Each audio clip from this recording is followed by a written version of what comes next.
Welcome, everybody, to another episode of the Good Deeds Note Investing podcast, where Jamie and I share our stories, our trials, our tribulations, and our note investing journey. And Jamie, how are you today? Doing well. How are you doing, Chris? Good. I forgot to introduce our hosts, Jamie Bateman and Chris Seveney. Kind of spinning it up a little differently today, but it is Friday the 13th in 2020, so it's going to be a wonderful day.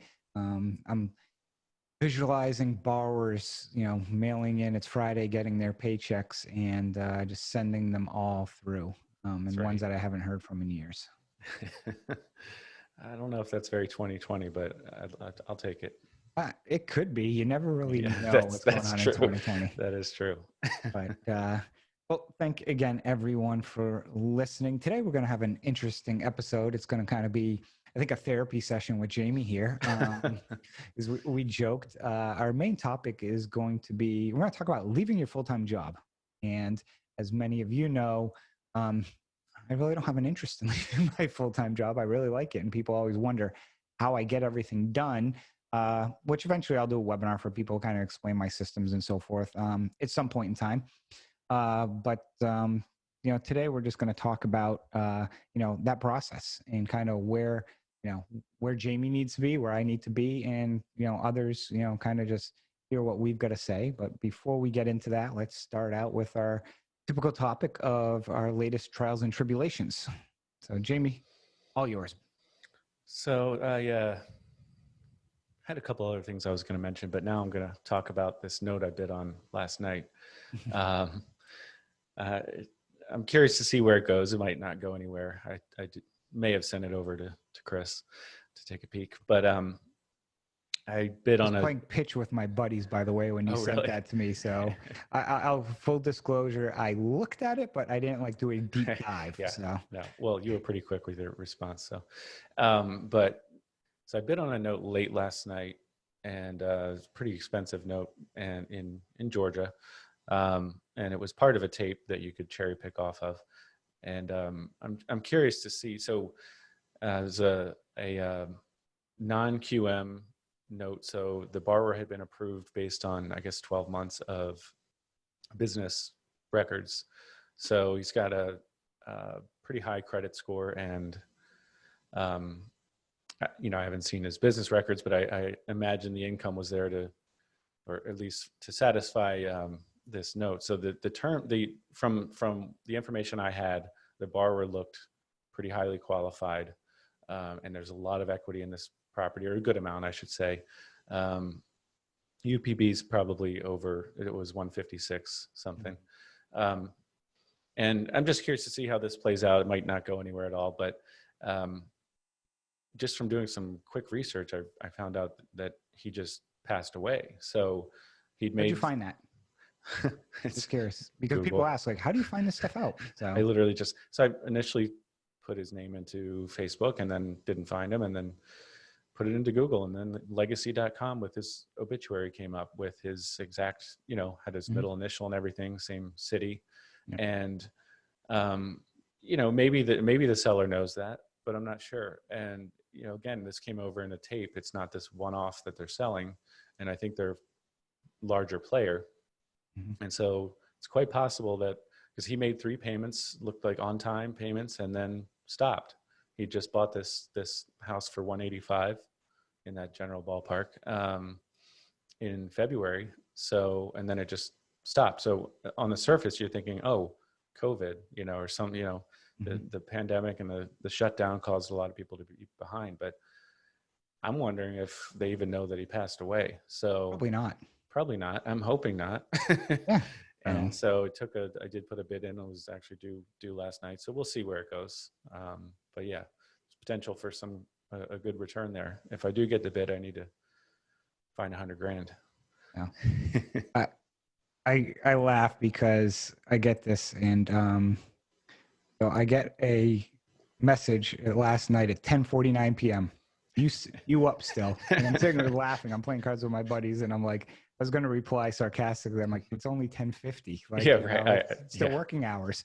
My only surprise was you didn't reply within 3 minutes. Well, like I said, so Thursday nights I play cards with some college buddies, and we play on an app called Trickster Cards, and I use my phone to play. So, and you can't switch when you're playing, switch in between like the messenger and so forth. So that's why we're in between games. I actually, when you texted, I had my computer next to me. I popped it open, and I was like, "Yeah, I'm still up." And but it was funny. You're sending me this stuff, and I'm playing, and I'm sitting here like looking at due diligence, and like, "What are you doing?" I'm like, "Oh, buddy sent me an asset and stuff, and so forth." But so, yeah, I was multitasking. I don't think it's the I first won. time you've done that. Yeah, I didn't do too well though. I only so I went 4-3 in our 7 games last night. But Okay. so yeah, so I'm surprised actually too. You didn't mention. So I've got some assets that I sold to Jamie. That was on my list. Yeah. So actually, it's funny you mentioned that because right after you send me a message, I get a message last night. Let me try and find out what time it was. So this is in reference to the New York loans? Yep. So I got an email last night at 11:49. Basically asking if I'm available in the morning because they need my assistance to answer those questions that they pose. Unbelievable. Yeah. Yeah. Yeah. I just reply, I'm like, the answer to all of them is no. So people are a little lost right now probably, but yeah. So I did get a reply back technically this morning at 12:05 saying thank you. I'm going to reply with the answers and goodbye letters in the morning. And the funds in escrow should be released early next week at the latest. So it's like, so yeah, we've been trying to get these New York loans boarded with FCI. October 9th. October 9th we started. Today is the 13th of November. We don't even have goodbye letters out we the don't door. have goodbye letters. I mean, it's crazy. And Yeah. FCI has it's not even that complicated, but it's a short list of questions, yes or no, that the prior servicer needs to answer, and they haven't even been able to answer this in 5 or 6 weeks. I mean, it's crazy. What's scary is the fact that I can answer them and they can't because I don't think they understand the questions. Right. Agreed. Yeah. So, and this is one of those things though. I mean, it's a good learning lesson because sometimes servicing transfers are painful like this one is. And it just goes back to communication between the two parties. It's, and now you and I kind of joke about it. Right. But I mean, we joke, but it's serious in the same sense. But same token, you haven't paid me yet, so serious for you. Well, in the same token, I'm like, okay, he can't get mad at me yet because technically he hasn't paid me. But if he would have sent me money, he could get more upset. Yeah. So long story behind that. But yeah, so that's one of my trials and tribulations. One thing I just want to kind of mention too, because there's been a lot going on in the industry. And so forth. I do want to just touch base upon, one of the things that actually I found shocking this week was when, Martin Sines from Note Investing Made Easier decided to, shut down his Facebook group. And he's actually leaving Facebook. And I can absolutely see why he's leaving Facebook. I went through this a few months ago where I was considering moving the group to a different network just because, I did watch on Netflix that social. Yeah, that was good. Yeah, I mean, it's pretty crazy. But, after speaking with some consultants, in the same token, granted, I don't like Facebook. I don't use it really a lot personally, but it is an avenue for business to drive growth and revenue. So decided to keep it. And he made the decision for moral purposes to, close it down, which honestly, it surprised me. I'm not sure if it kind of surprised you as well. It did, for sure. Yeah. No, I had no idea. I've seen, different people saying they were leaving, but that came out of nowhere for me. Yeah.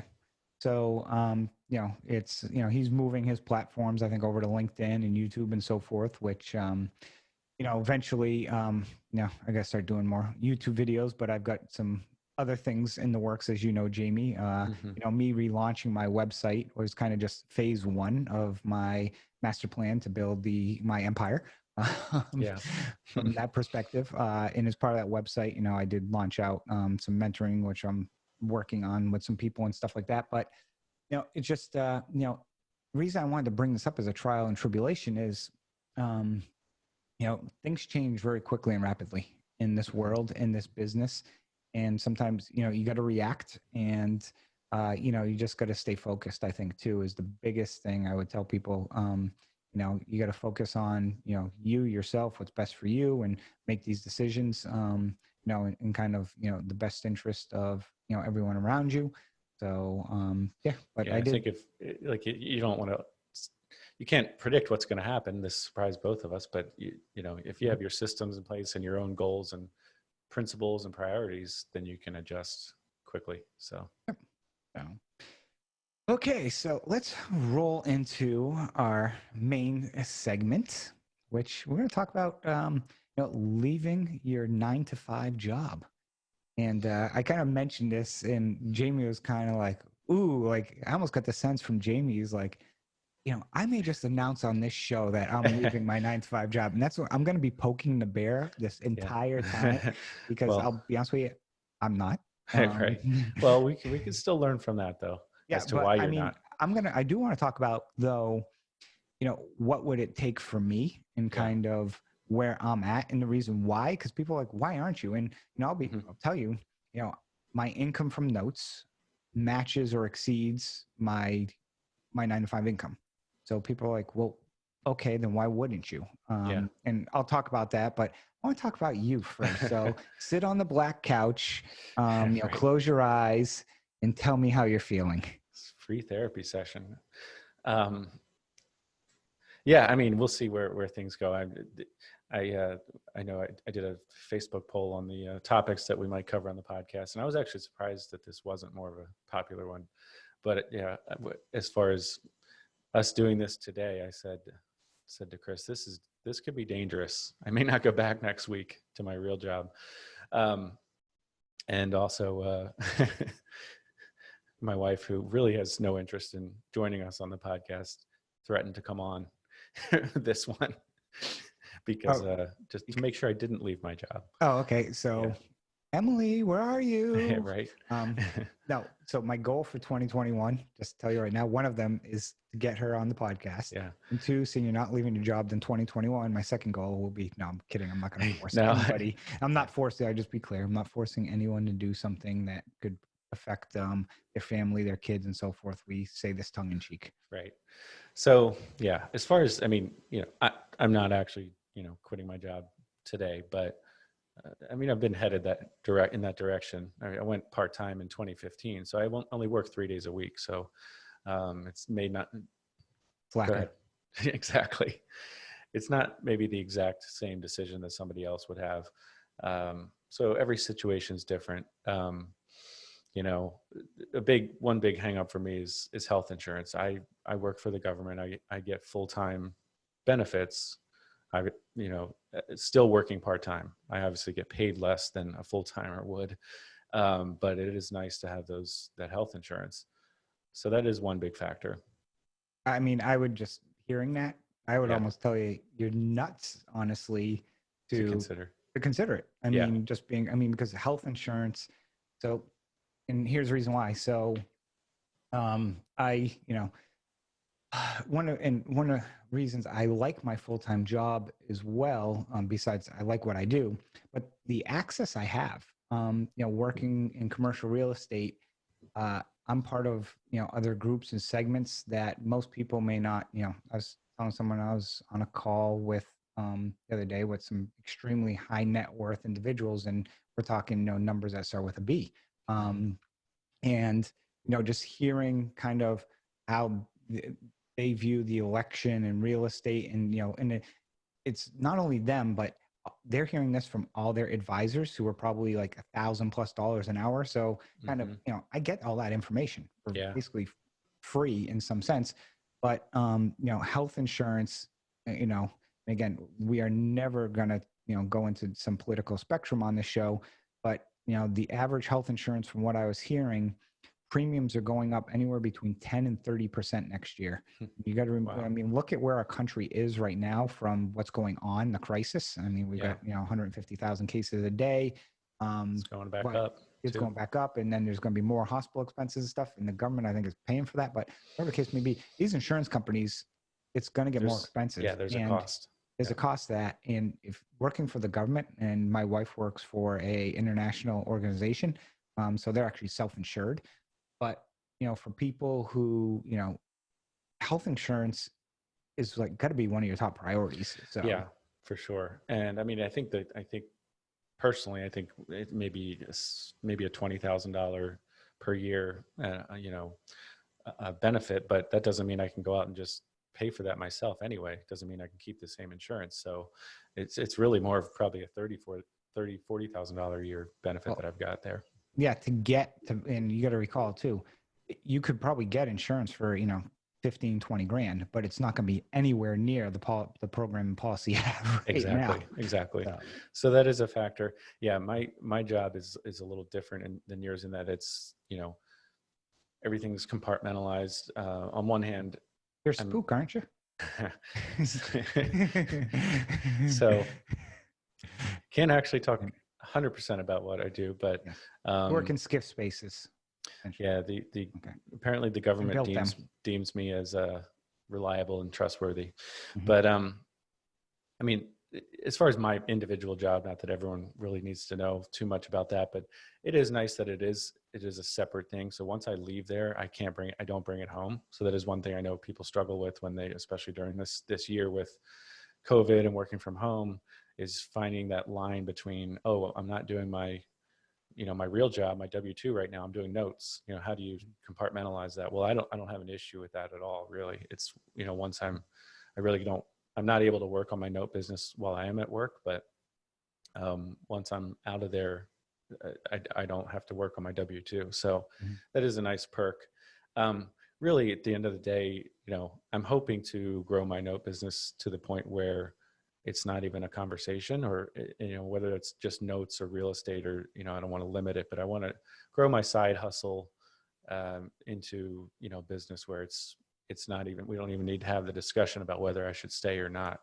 At this point, it's still a discussion. So I'm not looking to quit today. I'll probably take next year and kind of reevaluate. I can dial back my hours even more, believe it or not. I make fun of myself at work that I'm never there as it is, but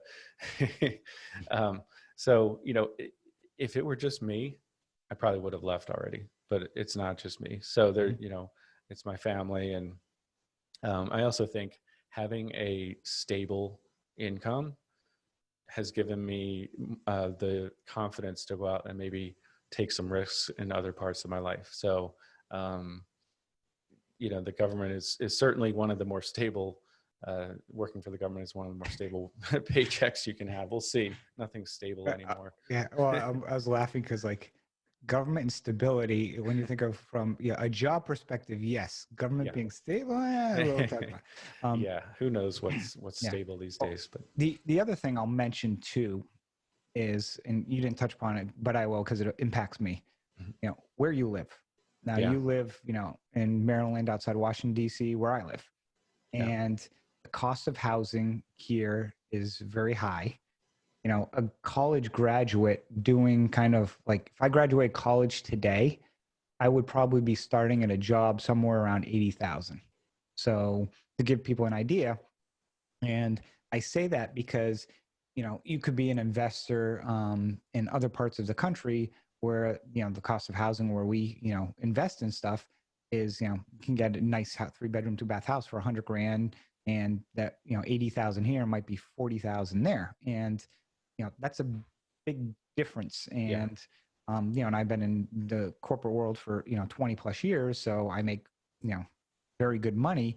So to try and replace that, it's challenging from that perspective. But the other, you did touch upon this too, that I want to reiterate or kind of reemphasize, is by having that job, you can take risk, but be less risky. And what I mean by that is, I tell people, I have income coming in. If I never buy another note in my life, it will make no difference to me. So I don't need to stretch to make sure I'm buying notes to get into a bad deal to try and keep some cash flow coming in the door. Right. you don't need that cash flow right now. You can sell partials and defer some of that income down the road, because you've got the income from your W-2 and your wife's W-2, right? Yep. And which actually, before she was a U.S. citizen, she didn't get W-2. She was tax deferred, Actually, she was tax free. At one point in time, she didn't pay taxes because she works for World Bank. And if you're not a U.S. citizen in World Bank, you don't pay taxes, which is crazy. And then she became a citizen, pay taxes, but we'll digress on that. The other component, though, is and here's the struggle. Okay, it allows you to scale or spend that money you make to reinvest it in your business. Right. But you lose the component of time. Yeah. So for me, and this is kind of my biggest thing, I have a vision that, I want to take my business. I joke, I want to build an empire, but I do. But the thing that stops me is time. And, at this point in time, I've been putting in setting the foundation, it's like building a property or building a house, use your business. I've been setting this foundation, for future growth by reinvesting. Like, people say, how do I do it? I spent 20 grand on software to manage my assets that servicers use. And I hear servicers complain that it's expensive, and I have the same stuff, but that allows me not to have to manage an employee. I'm setting all those systems in place to eventually get to a point where I can scale. And one thing, kind of mention about that time perspective is, I have 250 notes right now. And some, if I went and sold 50 of them, just pick, 50 of them, and say the average UPB was 50,000, and say I sold them for 50 cents on the dollar, I'm just making, basically, and I took those 50 that I sold that had $50,000 UPBs, and I bought 15 of them that had $150,000 UPBs. I just basically, lowered the amount of business I have to do, but kept the same, the numbers. And eventually that's kind of, for me to grow, is it's not about the number of notes, but it's about the size of the notes, and starting, start out small and growing.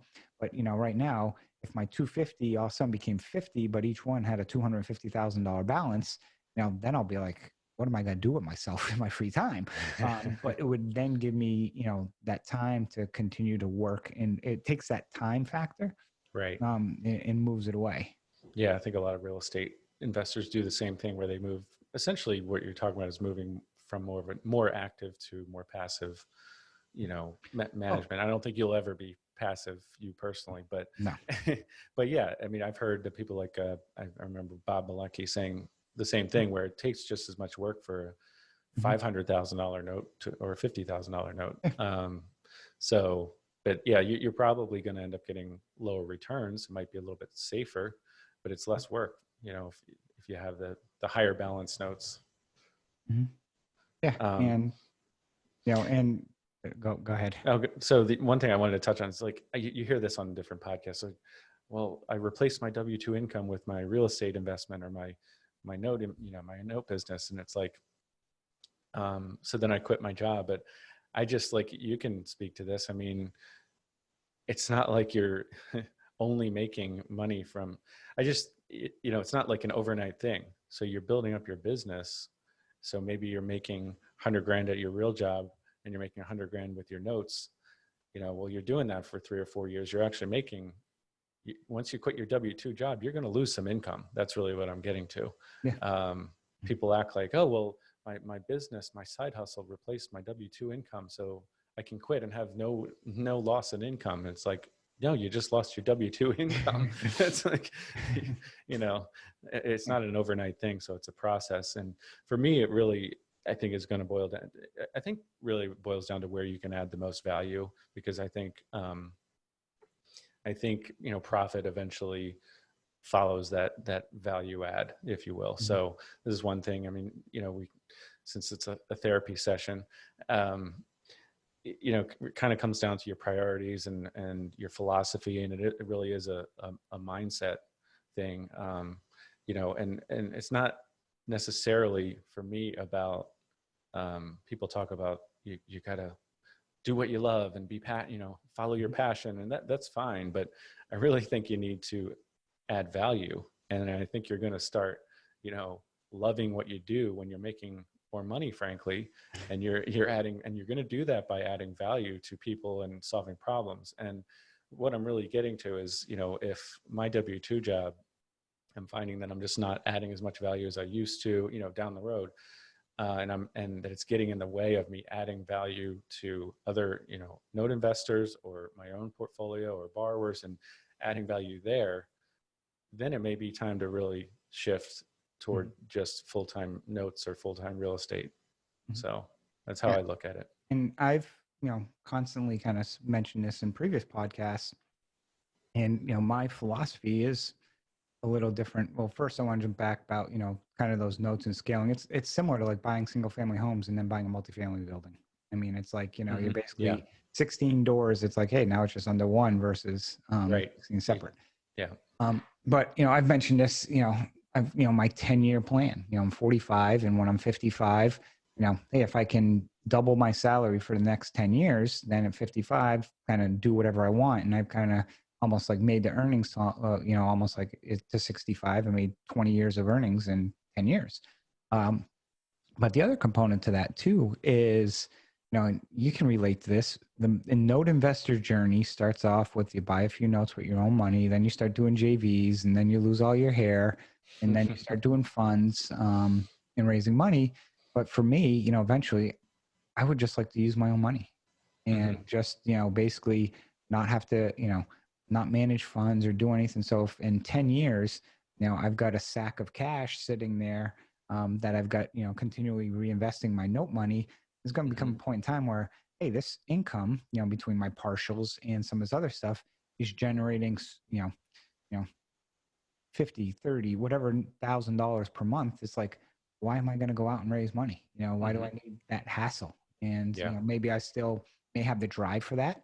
Maybe I might have a drive for something else. I have other career or other ambitions in life outside of real estate of things I, might want to get into. And well, that's interesting you mentioned that, because it's not a show about retirement, but I've kind of changed my views on retirement in general. I just don't think the old school way of looking at retirement is I'm not judging anyone who's retired and is sitting on a beach right now, but I just think it's, there's value in work. And so I don't look forward to not working at all. I'd love to dial it back a little bit and work less, but I think I've heard people say you really should figure out what you're retiring to, not what you're retiring from. So to me, it's not so much about leaving my job. It's about what am I going to? So anyway. I'm the type of person that is between my wife and I, there's no way we're going to be just sitting around having a cup of tea and doing absolutely nothing. Not you. Yeah, we're going to be, and I joke, my wife, and people think like I'm like high energy and get stuff done. My wife works 5 times harder than me. Really? And my wife, like literally, I used to joke to Gil. I'm like, yeah, I think my wife calls me lazy sometimes. So just to give people a perspective, if you think, I'm driven, my wife is just, she's not human. It's just, I don't know how she does it. And I know Gail used to talk about how your wife probably just thought you had this cute little hobby of notes down in the basement or something. Oh yeah. So yeah, because I kind of kept it, I keep it hidden from her, but she doesn't care. And she'll ask me now, she's like, hey, how's your portfolio? And then I tell her some of these stories and stuff and like that and so forth and so on. But, for, that perspective, I said, we have a very healthy marriage in the sense of, I don't, bring up every little bad thing that happens in business, unless it's going to have a negative impact on our family. The same token, I don't, celebrate all the wins. It's basically because eventually it's going to even out where I make money on one, I may lose some on another. So it's like, okay, here's the balance. And honestly, we treat it for us. Any money we make is kind of like gravy in that sense of, we don't have it spent. And that's, from that perspective, that's why I also, contribute to reinvest it. And why, not leaving your job, I think sometimes is a benefit because you have that, I'll call it a nest egg where it allows you, I think this initially allows you to grow and scale faster because you've got that other income coming in the door. And this is really stuff that you can just, look to reinvest. Yeah, for sure. So yeah, we'll see where it goes for me. It is tempting now more so than ever, especially with, So we really can't, for my job, we really don't work from home. So, with the numbers of COVID numbers, positivity rate going back up, they're talking about potentially doing shift work. And this is selfishly, I'm just like, okay, this, I'm not doing this. This is, they're going to push me out, but in reality, I don't think I'm ready to leave Yeah, yet. but it's impossible to fire anyone in the government. I Oh, mean, no. you can be watching, adult videos, at work and stuff, and you'll Well, get written up. And you won't get fired. What they'll do is they'll suspend you with pay, so you actually, then you're working from home. I will say we have hardworking people where I work. No, you do. I know people. Is every organization necessary? I mean, we went down to 25% capacity this past year and seemed like we were fine. So, that's a different discussion. But I do think that's more about being busy versus being effective or necessary. I do think the people I work with are hard workers and they're good people. But you're absolutely right. It's like if you don't commit time card fraud, you're probably going to stick around. So it's pretty stable in that regard. So let me ask you this question, because this somewhat occurred to me, and I think the person, I've had this happen on several occasions, and one I think was a little surprised by my response, but someone says, okay, I've got $5 million, I want to invest it with you, but I want you to quit your full-time job, manage my money. And I don't think I gave it 3 seconds of thought before I said no.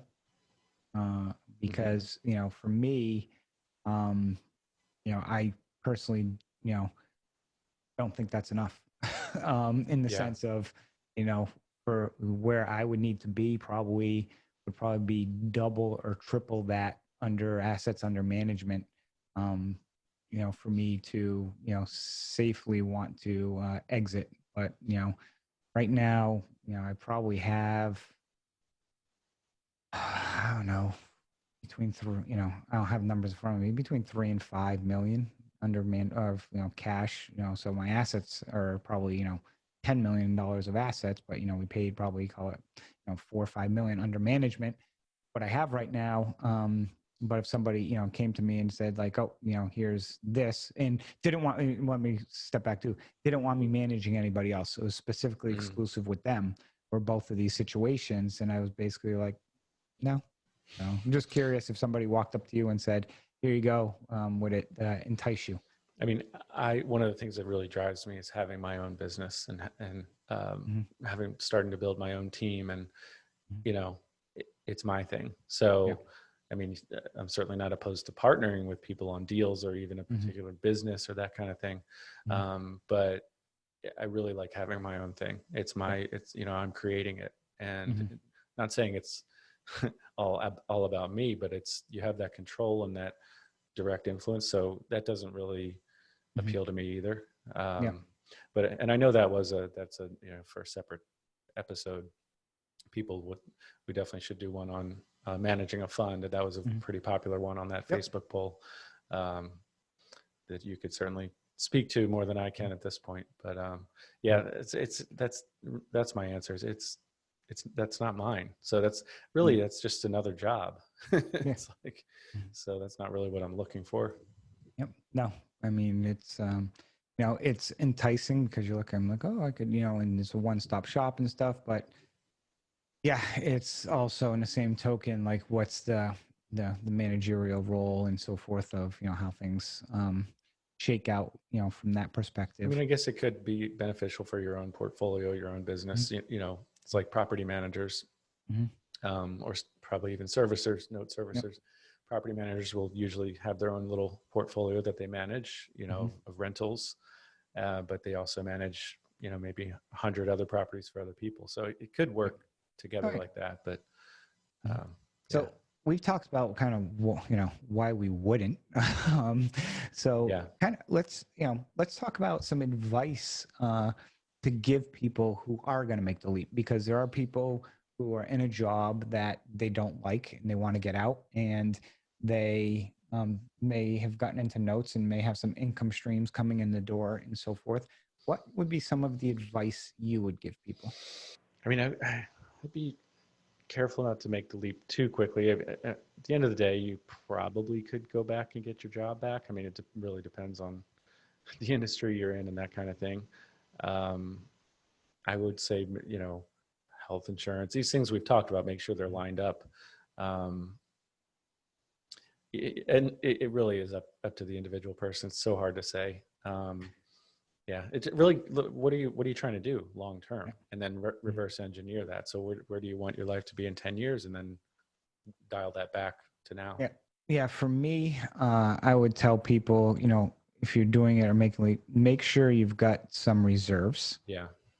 in the back, because the other thing would be, if you're doing deals and raising other people's money, you know, don't get caught or get yourself in trouble where if you have bad deals, all of a sudden you go quiet on them, you don't reach out to them, you're not, basically, you're posting everything on Facebook about how great things are, but you're kind of basically, like most people, lying to themselves when they post on Facebook, in some senses, and having like these deals go bad and people chasing you for money and you're ignoring them and stuff, because the reality is, if you tarnish that reputation, this is such a small business, and it's going to go, around so quickly, that then you're just going to not be able to raise that money, and it's going to, be very challenging for you. And kind of just made me think of the conversation, or the one-way dialogue essentially on Facebook this past week, where somebody went after me pretty hard on Facebook, because I gave them some what I thought was constructive criticism, and was I a little bit harsh on them, maybe a little bit, but I just personally don't think the person handled it properly and in a mature and responsive way. And stuff, when that happens, especially in a public forum, it's not good for you. No, that was, I guess, entertaining, but unfortunate. Yeah. Yeah. So that's what I would, kind of Yeah. tell people is, if you're going to leave, to, make sure, that, but also make sure you put a plan in place, and follow it. Just don't kind of shoot from the hip and say, oh, I'm leaving my job because I'm now making, this much on notes or whatnot. What is your plan for the next 3 months, 6 months, 12 months? What is your plan if things slow down, or if COVID hits and borrowers stop paying? How are you going to put food on your table? I always plan for the worst of things that could happen. And then if something happens that's better, it's kind of just like bidding. I mean, I see people who bid sometimes on the best case scenario, on these assets. And sometimes I know people, you bid on the worst case, which, you can't always do, because then you're never going to win. Yeah, you're never going to buy anything. But in the same token, just make sure, you evaluate. And the other thing too is talk to people. Talk to people like, hey, what are your thoughts? And don't talk to your buddies.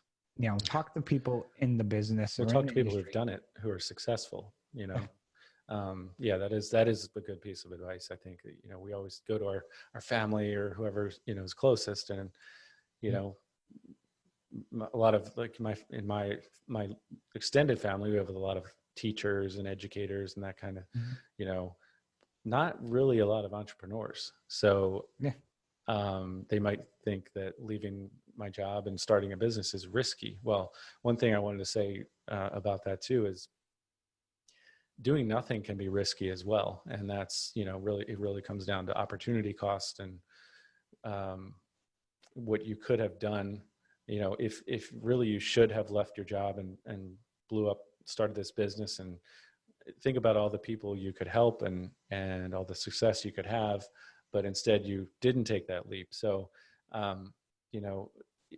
starting a business and leaving your job might sound risky, but really it could be risky to sit back and do nothing and just work your W-2 and make the excuse that, oh, that's too risky. I'm not suggesting you just quit out of the blue and throw caution to the wind. In fact, I think a lot of people do make the excuse that, oh, well, I've got a W-2, so I can't start a business. Well, you have a lot of free time. You have a lot more free time than you think. But my point is, you don't want to look back on your life and regret not trying. Mm-hmm. So don't use your W-2 as an excuse either, not to take the leap if that's what's right for you. So One recommendation I have for people too is, if you've never had a lot of management at what you do, try and get some experience or some education. One of the things I think I take for granted is, throughout my career, I've been in project management, and for construction, you're running projects. I run projects up to 100 million plus, and when you're doing that, I mean, that's pretty much, it's like its own business, because it's a building in a set location. It has its own set budget. It has its own set ownership structure and entity, and basically managing, general contractor, 50, 60 subcontractors, architects, consultants, managing the whole gamut, and, doing budgets every month, getting, $3-4 million of cash flow out the door, every month and so forth. So you see a lot of, understanding budgets, P&Ls, balance sheets, things that can go wrong, how much, what's a contingency, how much risk is involved. So I think, take that for granted, having that experience, but I think that is probably the primary reason why I've been able to scale and do as much as I do, because I'm just so used to, managing a lot of people and things and juggling a lot of balls. And if you've never done that, then it's challenging. And just piggyback on that, David Green on the Bigger Pockets podcast, he talks about doing your best where you are. And, and we don't need to go into his whole story, but he used to be a police officer, and then he's now a very successful real estate investor and real estate agent out in California. But one of the keys to his success was looking around and trying to add value to his supervisors and his coworkers, and just trying to work as hard as he can in his current job. So I think that, it's kind of touching on what you're talking about is, you don't know where your W-2 job and success there might parlay into success outside of that. I mean, I've had similar, leadership experiences, maybe not direct construction budgeting experience, but a lot of experience that can translate into success outside of my W-2. So again, don't just sit back and not try at your real job just because, I want to be a full-time note investor, so this sucks, Well, the other thing that I'd say, the note investing also helps in my full-time job. I mean, just like this podcast. I mean, I started out doing it in videos and stuff. I wasn't comfortable, wasn't good at it.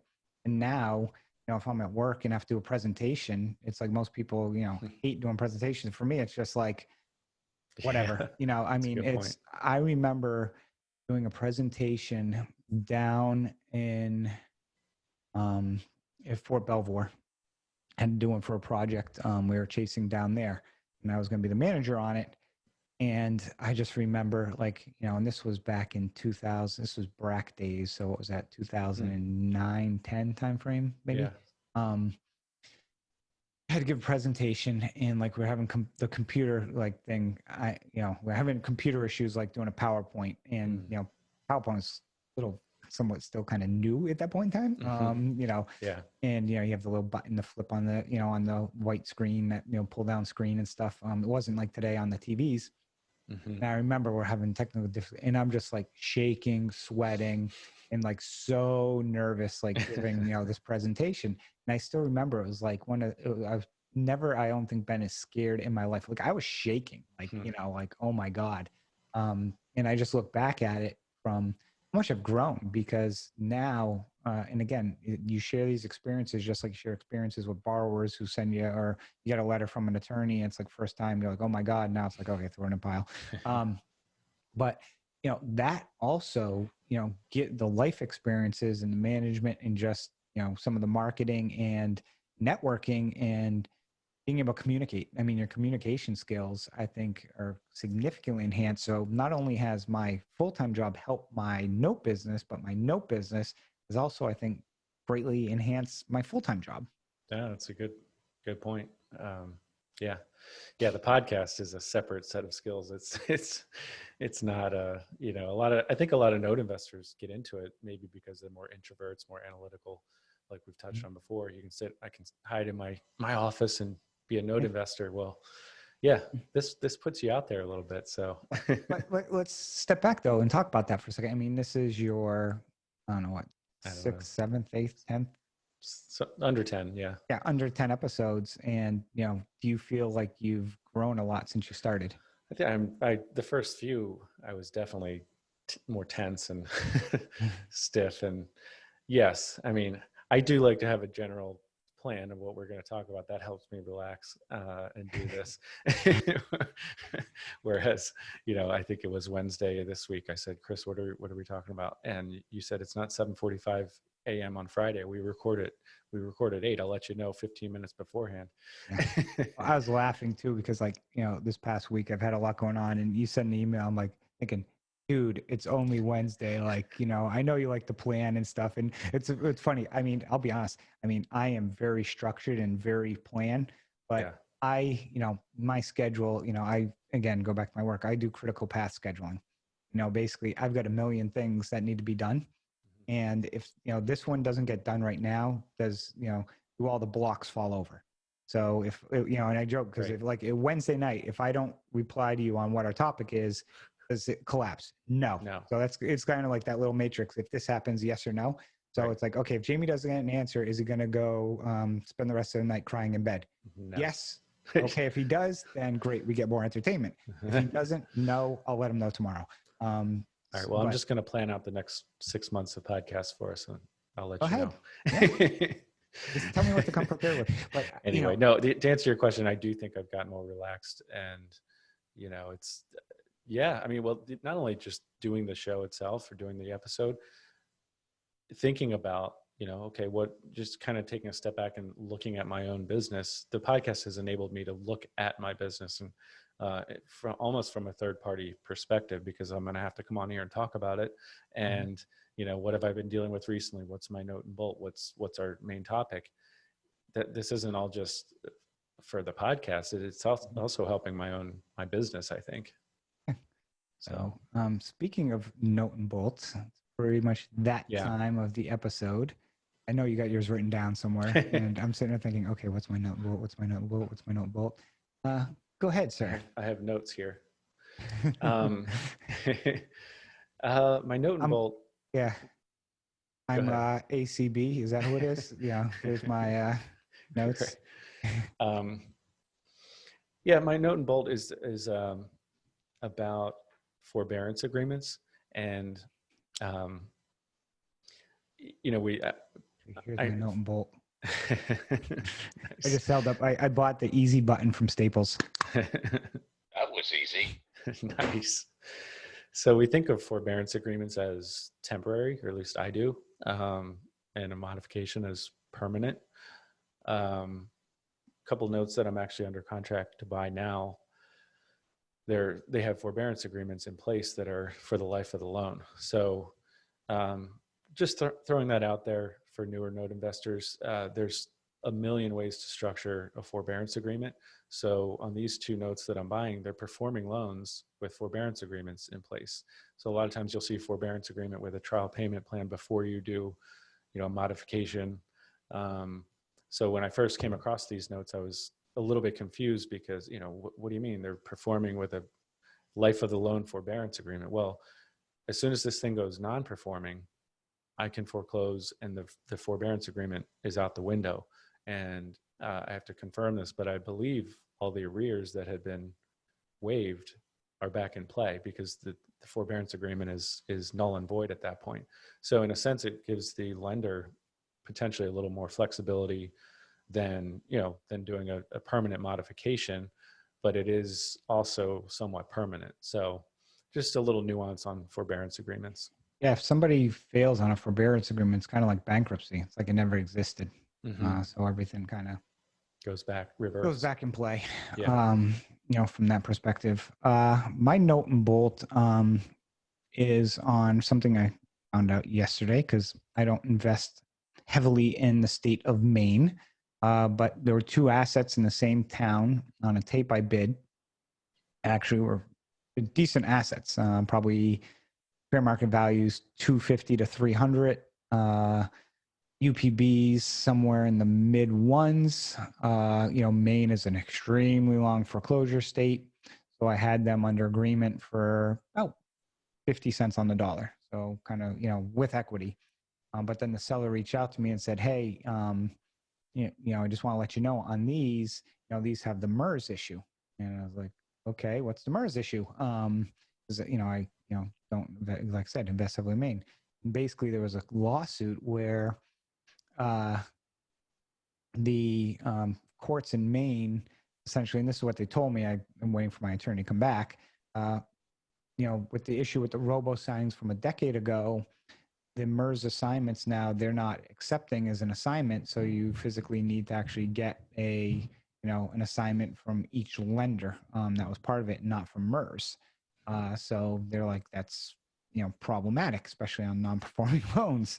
So in the process now of, having my attorney review to see, okay, are these, if people continue to non-perform, basically am I screwed and I can't foreclose, and is it worth nothing, or what is happening with that? So I want to mention that. So I also want to mention kind of, how I'm going about, reviewing this, because a lot of times people will, basically hear something and then be like, okay, but like, what's the process, Chris, for you to kind of deep dive into this?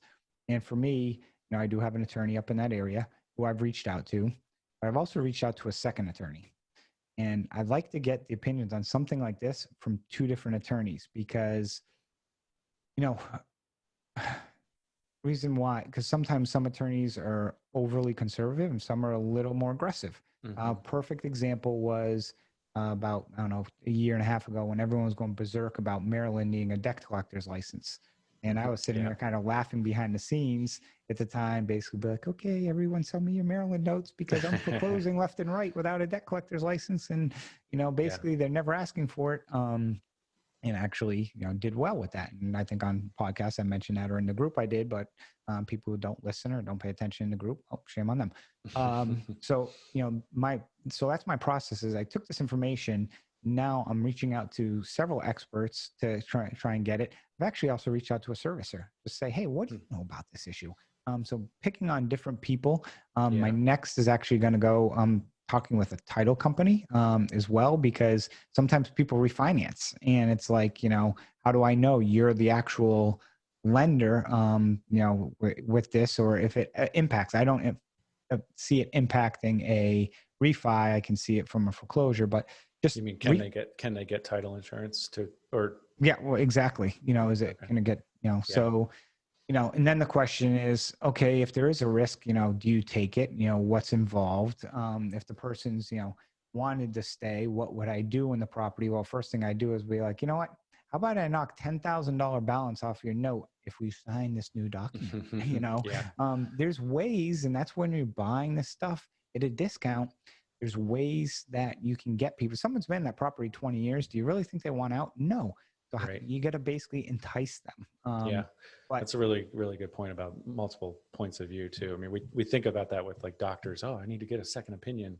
Yeah. That's very common, right? But with attorneys or title companies, it may not be all that common. And if you think about it, attorneys are, that's how they add value, is to show you the risks involved, right? And try to protect you. Well, if you only go to one conservative attorney, everything's going to look really risky. You're never going to do anything. So that's a good point. And just like, and I'll reiterate a million times, no two attorneys are the same. No two title companies are the same. And I know that for a fact.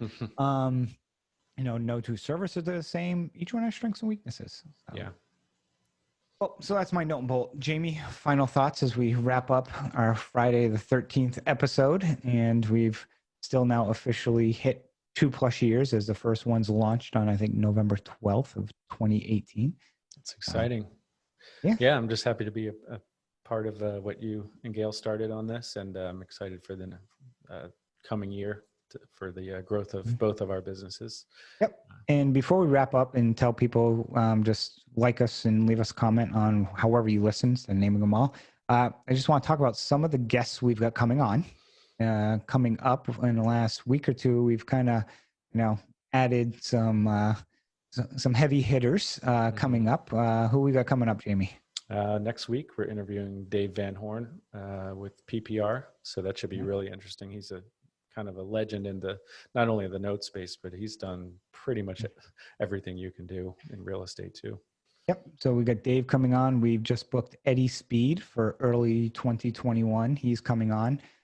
Debbie Mullins is going to come on in December. I have her on every December to talk about what you should be doing towards the end of the year and starting your year off right with your books. Jay Scott from Bigger Pockets, coordinating a date and time to have him on. He's agreed to come on the podcast as well. I've spoken in the past with just trying to coordinate time, James Wise in Cleveland from Holton Wise, who, can be controversial, in many ways, but, he's actually a decent guy. Russell Brazil, who's also another Bigger Pockets guy. He's actually in our backyard. He actually lives like 5 minutes from where I work, and we keep talking about getting lunch at Stanford Grill in Rockville, but, with COVID, it's just been more challenging. So, and who else? We got another guy. We haven't nailed down the date and time yet, but Carson Ferris. He's I was on the IMN panel with him, and he's a commercial lender, so that's a different perspective than what you and I deal with. Yep. And the guy from Flipping Boston has reached out to us. Just trying to coordinate some stuff with him, trying to see if we can get him on. So we say this just because we're trying to bring on a different mix, different people, talk about different aspects of real estate, but also how that can be integrated with note investing. Because one of the things with a lot of these people who invest in fix and flips and others, we should be best friends with them. Because when I take back an REO, who do you want to sell it to? Yeah, absolutely. Fix and flipper. Yep, exactly. So, well, thank you again, everybody, for joining us on this episode of the Good Deeds Note Investing Podcast. And as always, go out and do some good deeds. Thank you all.